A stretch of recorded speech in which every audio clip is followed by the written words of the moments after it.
11th biology, chapter number 13। Chapter number 13 उच्च पादपों में प्रकाश संश्लेषण, फोटोसिंथेसिस इन हायर प्लांट्स, इसको आज पढ़ना है। बहुत ही महत्वपूर्ण चैप्टर है और यह चैप्टर प्लांट फिजियोलॉजी के अंतर्गत आता है। पादप कार्यकी के अंतर्गत प्लांट फिजियोलॉजी, जैसे ह्यूमन फिजियोलॉजी होती है वैसे ही प्लांट फिजियोलॉजी है। प्रकाश संश्लेषण, श्वसन, रेस्पिरेशन, इसके अंतर्गत ये चैप्टर्स आते हैं। जैसे एनिमल फिजियोलॉजी में डाइजेशन यानी पाचन, उत्सर्जन, श्वसन, ये सब चैप्टर आते हैं। वैसे ही प्लांट फिजियोलॉजी के अंतर्गत उच्च पादपों में प्रकाश संश्लेषण, ये चैप्टर प्लांट फिजियोलॉजी का है। और फादर ऑफ प्लांट फिजियोलॉजी कहा जाता है हेल्स को, स्टीफन हेल्स। स्टीफन हेल्स को फादर ऑफ प्लांट फिजियोलॉजी कहा जाता है। उच्च पादपों में प्रकाश संश्लेषण, आप सभी जानते हैं कि हरे पौधे, समस्त पौधे सूर्य के प्रकाश की उपस्थिति में अपने भोज्य पदार्थों का निर्माण स्वयं कर लेते हैं और जिस क्रिया द्वारा भोज्य पदार्थों का निर्माण करते हैं वह क्रिया प्रकाश संश्लेषण या फोटोसिंथेसिस कहलाती है। फोटो मीन्स होता है लाइट और सिंथेसिस का मतलब होता है संश्लेषण, अर्थात प्रकाश की उपस्थिति में संश्लेषण की क्रिया फोटोसिंथेसिस। फोटो मीन्स लाइट और सिंथेसिस मीन्स होता है बनना, निर्माण कार्य होना। जितने भी जीव हैं उनके शरीर में मेटाबॉलिक क्रियाएं होती हैं, उपापचयी क्रियाएं होती हैं और ये उपापचयी क्रियाएं दो प्रकार की होती हैं। एक क्रिया को बोलते हैं एनाबॉलिक और दूसरी को बोला जाता है कैटाबॉलिक रिएक्शन।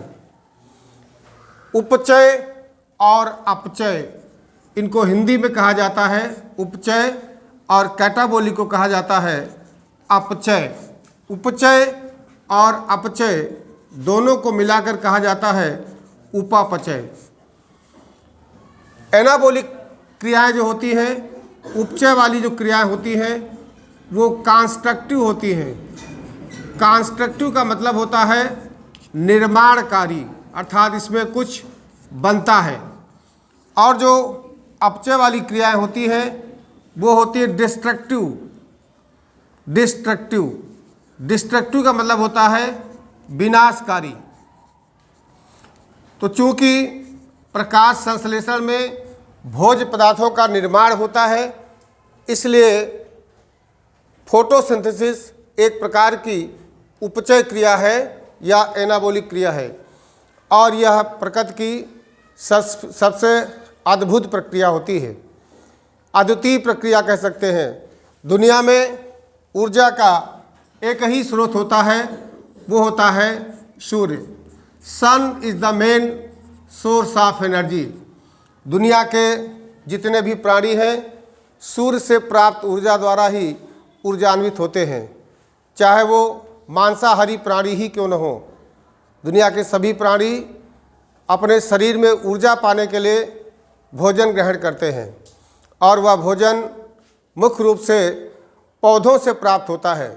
जैसे मांसाहारी प्राणी होता है, सूर्य की ऊर्जा से पौधों में ऊर्जा आती है और यह ऊर्जा पौधों को खाने से या पादपों के उत्पाद खाने से जीवों में आती है और उन जीवों को जो जीव खाते हैं, जो मांसाहारी होते हैं, उनमें शाकाहारी जीवों से ही ऊर्जा प्राप्त होती है। ऊर्जा का प्रमुख स्रोत सूर्य होता है। पृथ्वी पर प्रत्येक साल पहुंचने वाली जो सौर ऊर्जा होती है वह होती है 173,000 इंटू 10⁻12 वाट। इतनी ऊर्जा पृथ्वी पर आने वाली होती है जो सौर ऊर्जा कहलाती है। लेकिन इस सौर ऊर्जा में से प्रकाश संश्लेषण में प्रयुक्त होने वाली ऊर्जा 40 × 10⁻12 40 × 10⁻12 वाट, इतनी ही ऊर्जा पौधे प्रकाश संश्लेषण क्रिया में प्रयुक्त कर पाते हैं और कोई भी प्राणी डायरेक्ट सूर्य की ऊर्जा का उपभोग नहीं कर पाता है और सूर्य की ऊर्जा से प्राप्त ऊर्जा से ही दुनिया के समस्त प्राणी ऊर्जान्वित होते हैं। अगर इसको परसेंटेज में बात की जाए तो जो सूर्य से ऊर्जा आती है प्रकाश के रूप में, उस ऊर्जा का 25% भाग परावर्तित हो जाता है, रिफ्लेक्ट हो जाता है, वापस चला जाता है। 25% भाग जो है वो वायुमंडल द्वारा अवशोषित हो जाता है। इस प्रकार से जो भी सूर्य की ऊर्जा पृथ्वी तक आती है उसका 50% भाग देखिए आप ऊर्जा में परिवर्तित हो गया और वायुमंडल द्वारा परावर्तित हो गया और वायुमंडल द्वारा अवशोषित हो गया। बचा 50% यही पृथ्वी तक पहुंचता है। सूर्य की जो भी ऊर्जा है उसका 50% भाग ही पृथ्वी तक आता है। उस 50% में लगभग 45% पृथ्वी के समुद्र और स्थल द्वारा ऊष्मा के रूप में अवशोषित हो जाता है। अब आप सोचिए उस 50% में से 45% फिर अवशोषित हो गया, कहाँ पर? समुद्र और स्थल द्वारा, क्योंकि आपको पता है कि हम लोग 70% भाग पानी से घिरे हुए हैं, 75%, केवल 25% में ही स्थल है जिसमें समस्त प्राणी रहते हैं। अब बहुत कम मात्रा, लगभग 5% मात्रा ही बची है। यही अल्प मात्रा पौधों द्वारा प्रकाश संश्लेषण में उपयोग में आती है। यही 2 से 5% भाग ही सूर्य की ऊर्जा का उपभोग पौधे कर पाते हैं और इसी ऊर्जा से दुनिया के समस्त प्राणी ऊर्जान्वित होते हैं। इसलिए ये कहा जा सकता है कि प्रकाश संश्लेषण प्रकृति में होने वाली एक अद्भुत क्रिया है।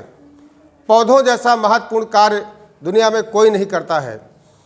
क्यों? क्योंकि पौधे वायुमंडल की कार्बन डाइऑक्साइड गैस को लेते हैं। जैसा कि आप जानते हैं कार्बन डाइऑक्साइड गैस एक प्रदूषण फैलाने वाली गैस है और बदले में प्राणवायु ऑक्सीजन देते हैं। दुनिया के समस्त प्राणी श्वसन के लिए ऑक्सीजन पर ही निर्भर रहते हैं। तो कितने महत्वपूर्ण कार्य को करते हैं। केवल भोज्य पदार्थ ही नहीं प्रदान करते बल्कि वायुमंडल की दूषित गैस कार्बन डाइऑक्साइड को अवशोषित करते हैं और बदले में प्राणवायु ऑक्सीजन देते हैं। तो भोज्य पदार्थ तो देते ही हैं, इसके अलावा वातावरण को भी शुद्ध करने का काम करते हैं। प्रकाश संश्लेषण की स्टडी इतनी आसानी से नहीं हो गई है। इसके पहले इसका बहुत बड़ा इतिहास है जिसे हम इसके बाद आपको समझाएंगे कि कैसे कैसे इसके बारे में अध्ययन किया गया है। प्रकाश संश्लेषण एक प्रकार से बायोकेमिकल रिएक्शन है।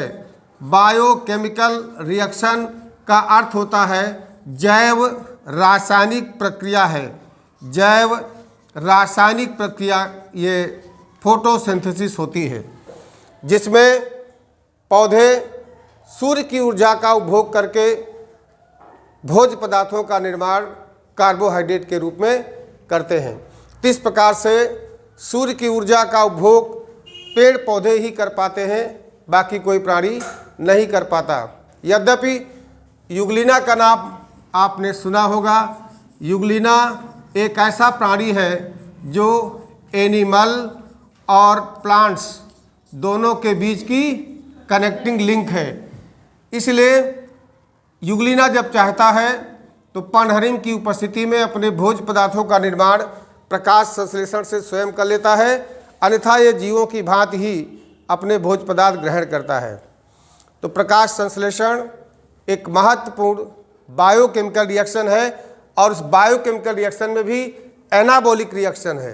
एनाबॉलिक का मतलब उपचय है, कंस्ट्रक्टिव है, निर्माण होता है किसका? भोज्य पदार्थों का। अब आइए बात करते हैं कि कार्बन डाइऑक्साइड और जल के उपभोग से प्रकाश संश्लेषण क्रिया कैसे होती है। सबसे पहले इसके रासायनिक समीकरण को जानना जरूरी है कि क्या रिएक्शन होती है जिसके कारण भोज्य पदार्थों का निर्माण होता है। कार्बन डाइऑक्साइड के 6 मॉलिक्यूल 6 CO2, वाटर के 12 molecule 12 H2O in the presence of sunlight यानी सूर्य का प्रकाश और पौधों में जो हरा रंग होता है वो क्लोरोफिल के कारण होता है, पर्णहरिम के कारण होता है। तो कार्बन डाइऑक्साइड और जल की सहायता से सूर्य के प्रकाश की उपस्थिति और पर्णहरिम की उपस्थिति में पौधे C6 यहाँ लिख देता हूँ, पौधे C6H12O6 plus 6H2O plus 6O2, इस तरह से यह फोटोसिंथेसिस की रिएक्शन है। एक बार यहाँ फिर से लिख दे रहा हूँ, 6 carbon dioxide plus 12 molecule of water in the presence of sunlight, सूर्य का प्रकाश, एंड क्लोरोफिल, पर्णहरिम, इसकी उपस्थिति में C6H12O6 plus 6H2O plus 6O2। देखिए इस समीकरण से स्पष्ट हो जाता है कि पौधे प्रकाश संश्लेषण क्रिया में कार्बन डाइऑक्साइड गैस लेकर बदले में प्राणवायु ऑक्सीजन देते हैं। इससे अद्भुत क्रिया क्या हो सकती है? भोज्य पदार्थ ही नहीं देते हैं बल्कि कार्बन डाइऑक्साइड लेकर, दूषित गैस को लेकर बदले में प्राणवायु ऑक्सीजन पहुंचाने का काम करते हैं। जैसे मान लिया, सपोज करिए ये एक प्लांट है और ये इसकी पत्तियां हैं। पौधों में हरा रंग केवल पत्तियों में ही नहीं होता है, तने भी हरे रंग के होते हैं। जो भी हरा रंग है वो पर्णहरिम के कारण ही है। सूर्य के प्रकाश को ये पत्तियां मुख्य रूप से ग्रहण करती हैं और प्रकाश संश्लेषण की क्रिया करके भोज्य पदार्थों का निर्माण करती हैं। कहा जाता है कि पेड़ पौधों के नीचे दिन में सोना, दिन के समय सोना स्वास्थ्य के लिए अच्छा होता है, जबकि रात के समय सोना हानिकारक होता है। क्यों ऐसा कहा जाता है? क्योंकि कार्बन डाइऑक्साइड, जैसा कि आप जानते हैं, दूषित गैस होती है और ऑक्सीजन प्राणवायु, जिसे हम श्वसन में ग्रहण करते हैं, यही ऑक्सीजन हमारे शरीर के अंदर जाती है। जो भी हमने भोज्य पदार्थ खाया हुआ है उसका ऑक्सीकरण होता है और ऑक्सीकरण के परिणाम स्वरूप ऊर्जा मुक्त होती है। बिना ऑक्सीकरण के ऊर्जा मुक्त नहीं हो सकती है। जैसे कोयला है, कोयले में अपार ऊर्जा है, लेकिन बोरी में रखा हुआ कोयला ऊर्जा नहीं देता है। कब देगा? जब उसे हम जलाएंगे, ऑक्सीडाइज करेंगे, तभी वो ऊर्जा उत्पन्न करेगा। इसी प्रकार से जो भी हम लोग भोज्य पदार्थ खाते हैं ऊर्जा पाने के लिए, उन भोज्य पदार्थों का ऑक्सीकरण होता है, जिसके परिणाम स्वरूप ऊर्जा मुक्त होती है। इसीलिए हम श्वसन क्रिया में ऑक्सीजन गैस को लेते हैं, खींचते हैं। अब देखिए, पेड़ पौधों के नीचे दिन के समय सोना स्वास्थ्य के लिए अच्छा होता है, रात के समय नहीं होता है।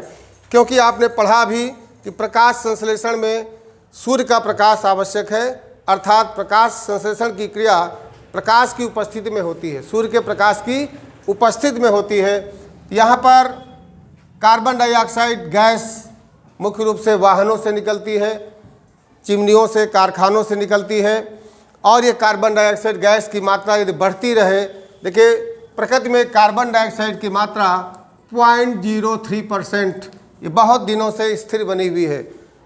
इस मात्रा को, इस कार्बन डाइऑक्साइड जैसी दूषित गैस की मात्रा को स्थिर बनाने में पेड़ पौधों का बहुत बड़ा योगदान होता है।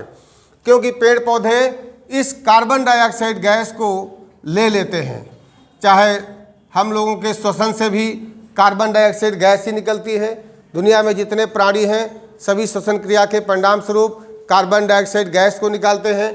इस कार्बन डाइऑक्साइड गैस को ये पेड़ ले लेता है। क्यों ले लेता है? क्योंकि उसको भोज्य पदार्थों के निर्माण में कार्बन डाइऑक्साइड की आवश्यकता है।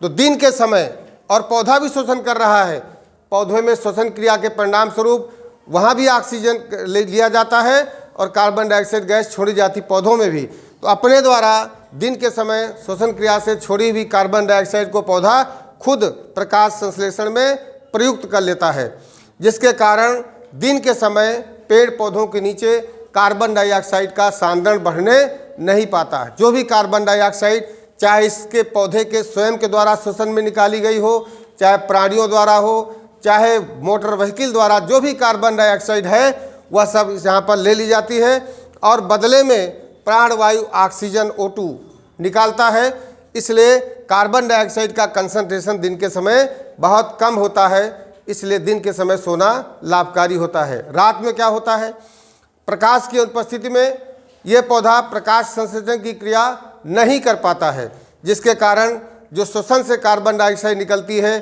पेड़ पौधे से स्वयं द्वारा या जंतुओं प्राणियों द्वारा, वो सब कार्बन डाइऑक्साइड यहाँ पर जमा हो जाती है, जिसके कारण पेड़ के नीचे कार्बन डाइऑक्साइड का सांद्रण रात के समय बढ़ जाता है और कार्बन डाइऑक्साइड हम लोगों के लिए हानिकारक होती है, इसलिए रात के समय पेड़ पौधों के नीचे सोना हानिकारक होता है। ये बात समझ गए होंगे।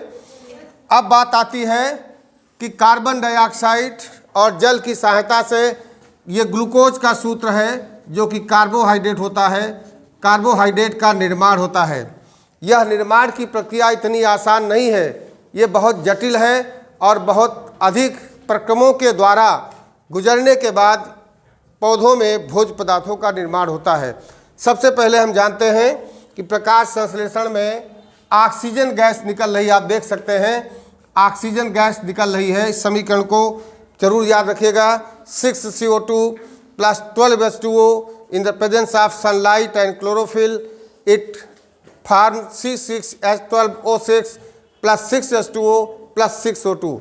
ये इक्वेशन, ये समीकरण कहलाती है प्रकाश संश्लेषण की समीकरण। अब यहाँ एक महत्वपूर्ण बात आपको जाननी है कि प्रकाश संश्लेषण की क्रिया, यहाँ पर एक महत्वपूर्ण बात जानना है कि प्रकाश संश्लेषण की क्रिया एक प्रकार की रिडॉक्स रिएक्शन है। केमिस्ट्री में आपने पढ़ा होगा कि रिडॉक्स रिएक्शन किसे कहते हैं। रिडॉक्स रिएक्शन, रिडक्शन और ऑक्सीडेशन, रिडॉक्स बना है, रिडॉक्स रिडक्शन मीन्स होता है अपचयन और ऑक्स मीन्स ऑक्सीडेशन मीन्स ऑक्सीकरण। प्रकाश संश्लेषण एक रिडॉक्स रिएक्शन है, ऑक्सीकरण अपचयन अपक्रिया है। क्यों? क्योंकि यहाँ पर जल के ऑक्सीकरण से ऑक्सीजन गैस निकलती है। ये जल के ऑक्सीकरण से ऑक्सीजन गैस का निकलना ऑक्सीडेशन है, जबकि कार्बन डाइऑक्साइड के अपचयन से कार्बोहाइड्रेट का निर्माण होता है। कार्बन डाइऑक्साइड का अपचयन या रिडक्शन होता है। कार्बन डाइऑक्साइड के अपचयन के परिणाम स्वरूप कार्बोहाइड्रेट अर्थात ग्लूकोज का निर्माण होता है। तो प्रकाश संश्लेषण की क्रिया वास्तव में ऑक्सीकरण अपचयन की क्रिया है, और ऐसी अपक्रियाएं जिनमें ऑक्सीकरण और अपचयन एक साथ होता है, ऐसी अपक्रियाओं को रिडॉक्स रिएक्शन या ऑक्सीकरण अपचयन अपक्रिया कहते हैं। तो आपने समझ लिया होगा कि कार्बन डाइऑक्साइड के अपचयन से कार्बोहाइड्रेट का निर्माण होता है, कार्बन डाइऑक्साइड से कार्बोहाइड्रेट का निर्माण, ग्लूकोज का निर्माण अपचयन है, जबकि जल के ऑक्सीकरण से ऑक्सीजन गैस निकल रही है, जल से ऑक्सीजन गैस का निकलना ऑक्सीकरण की क्रिया है। इस प्रकार से हमें कह सकते हैं कि प्रकाश संश्लेषण की क्रिया एक प्रकार की रिडॉक्स अपक्रिया है, जिसमें कार्बन डाइऑक्साइड का अपचयन होता है और जल का ऑक्सीकरण होता है। अब यहाँ पर आप देख सकते हैं कि प्रकाश संश्लेषण के लिए क्या क्या आवश्यक है। तो प्रकाश संश्लेषण के लिए आवश्यक क्या क्या है आप अपने समीकरण में ही देख सकते हैं। प्रकाश संश्लेषण के लिए क्या आवश्यक है, तो पहला कार्बन डाइऑक्साइड आवश्यक है, समीकरण से ही आप देख सकते हैं। दूसरा क्या आवश्यक है, दूसरा H2O अर्थात जल आवश्यक है।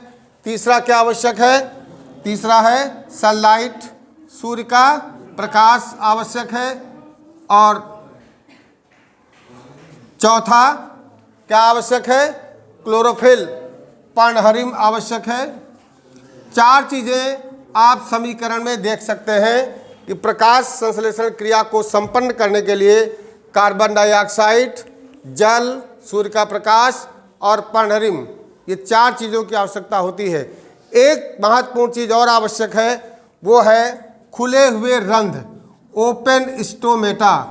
ओपन स्टोमेटा, खुले हुए रंध्र। रंध्र क्या है, प्रत्येक पौधे में पत्तियां होती हैं और आप जानते हैं कि पत्तियों से ही प्रकाश संश्लेषण की क्रिया मुख्य रूप से होती है, क्योंकि क्लोरोफिल मुख्य रूप से पत्तियों में ही उपस्थित होता है।